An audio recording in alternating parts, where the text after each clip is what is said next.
Halo teman-teman foodpreneur di Indonesia, ketemu lagi dengan saya Danis Punto Adi di acara video Q&A Foodies.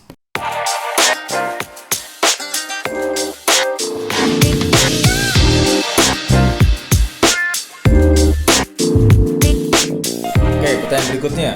Kenapa walaupun saya bakukan produk bakso saya di kulkas, ketika saya proses bakso saya sudah menjadi basi?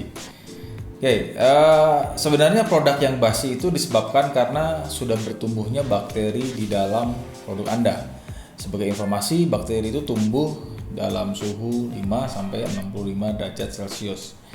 Biasanya produk yang dibekukan di dalam kulkas itu tidak mengalami proses pembekuan yang maksimal. Kenapa? Karena biasanya proses pembekuan dilakukan di dalam freezer untuk alat-alat pembekuan rumah tangga itu bekerja itu dari luar ke dalam. Sehingga dilihat secara kasat mata atau mungkin sentuh secara fisik terlihat bagian luarnya sudah membeku, tapi sebenarnya di dalamnya itu masih hangat. Dan ketika suhu di dalam bakso atau di dalam daging itu masih hangat, di mana suhu hangatnya itu antara 5-65 derajat Celcius, sebenarnya bakteri itu masih berkembang biak bertumbuh dari dalam bakso atau daging-dagingan yang kita simpan. Akibatnya apa? Akibatnya walaupun tampak terlihat di bagian luarnya beku, tapi sebenarnya di dalamnya bakteri sudah berkembang biak sangat banyak sekali. Dan hasilnya ketika kita melakukan proses thawing dan proses masak, yang terjadi adalah produk sudah rusak, produk sudah menjadi basi dan tidak layak lagi menjadi konsumsi. Nah, terus bagaimana kita bisa memanage hal ini untuk produk tidak cepat menjadi rusak?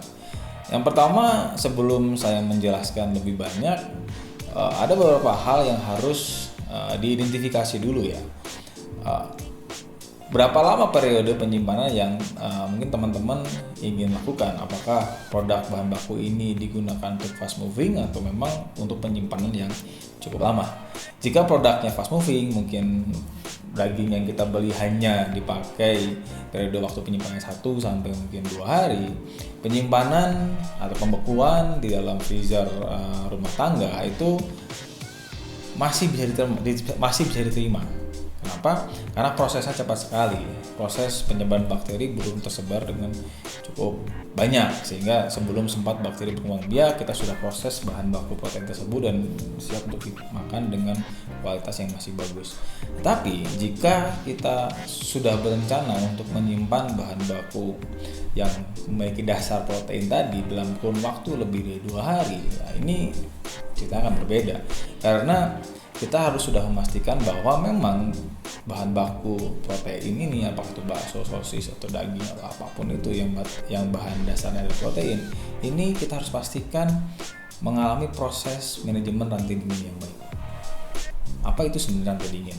Rantai dingin itu adalah sebuah proses di mana masa penyimpanan bahan baku tadi dari mulai proses pemotongan sampai akhirnya diproses di dalam kompor atau wajan, itu suhunya dijaga di bawah 4 derajat Celcius. Jadi tidak ada fase di mana daging itu sempat ada di suhu di atas 4 derajat Celcius, karena ketika sempat suhu daging ada di atas 4 derajat, situ bakteri langsung berkembang biak. Jadi prosesnya kalau saya jelaskan dari awal adalah ketika setelah masa pemotongan pun daging itu harus dipotong di suhu di bawah 4 derajat Celcius, sehingga ketika memotong pun bakteri tidak sempat berkembang biak. Setelah dipotong, kemudian masuk proses yang kedua, yaitu proses blasting.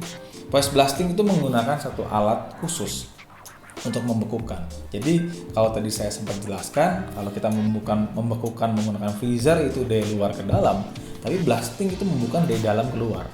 Jadi blasting itu ada satu alat di mana daging-daging setelah dipotong akan dimasukkan dalam satu ruangan, di mana dalam ruangan kemudian akan ada satu alat yang akan menembakkan suhu dingin, dan suhu dingin akan ditembakkan sampai ke titik inti terdalam.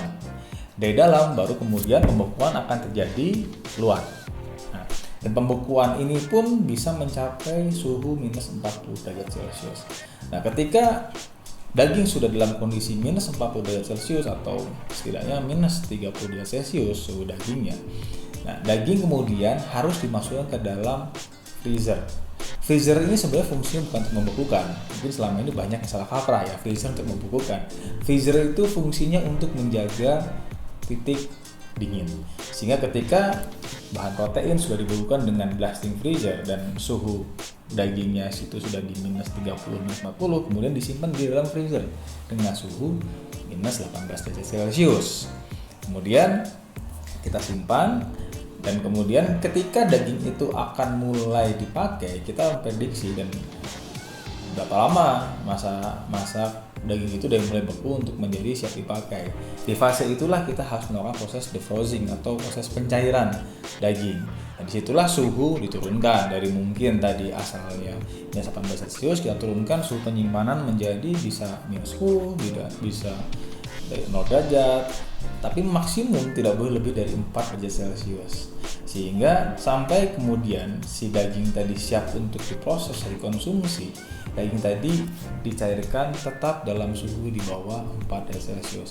Ketika kita menjalankan, kita memastikan proses dari bahan baku protein kita itu di suhu 4 sampai minus 40 derajat Celcius secara konsisten, situlah kita bisa memastikan bahwa bahan baku daging kita akan tetap terjaga kualitasnya walaupun disimpan dalam periode waktu yang sangat lama sekali, bahkan sampai 1 tahun pun jika proses anti dinginnya itu benar, itu tetap akan menjaga kualitas produk kita untuk menjadi bahan baku yang baik untuk diproses menjadi makanan buat konsumen kita. Oke, tadi saya sudah jelaskan beberapa hal dari pertanyaan-pertanyaan dari teman-teman semua. Sampai ketemu di video Q&A Foodies berikutnya. Tetap semangat kuliner Indonesia.